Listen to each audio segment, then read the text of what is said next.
வருகிற 10ஆம் தேதி பள்ளிகள் திறக்கப்படுவதை முன்னிட்டு சென்னையில் டிபிஐ வளாகத்தில் பள்ளிக்கல்வித்துறை அமைச்சர் அன்பில் மகேஷ் பொய்யாமொழி உயர் அதிகாரிகளுடன் ஆலோசனை நடத்துகிறார். கூடுதல் தகவல்களை எமது செய்தியாளர் கீதன் வழங்க கேட்கலாம். வணக்கம் கீதன், இந்த ஆலோசனை கூட்டத்தில் என்னென்னலாம் விவாதிக்கப்பட இருக்கின்றன? கூடுதல் விவரங்கள்.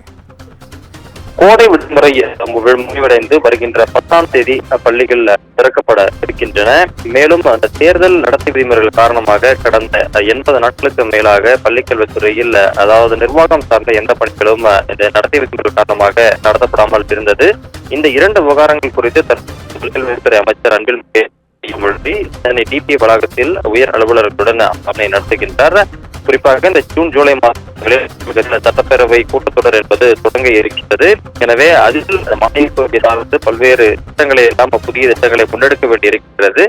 எனவே அது சார்ந்த இந்த ஆலோசனையும் இந்த கூட்டத்தில் நடக்கின்றது. எனவே பள்ளிக்கல்வித்துறை சார்ந்த திட்டங்கள் மற்றும் பள்ளிகளை முன்னிட்டு மாணவர்களுக்கு புத்தகங்கள் வழங்குவது, அதே போல பல்வேறு நலத்திட்ட அந்த இலவச பொருட்களை மாணவர்களுக்கு உரிய நேரத்தில் கொண்டு சேர்ப்பது உள்ளிட்ட அந்த பல்வேறு விவகாரங்கள் குறித்து இந்த ஆலோசனை என்பது தற்போது நடைபெற்று வருகிறது. கூடுதல் விவரங்களுக்கு நன்றி கீதன்.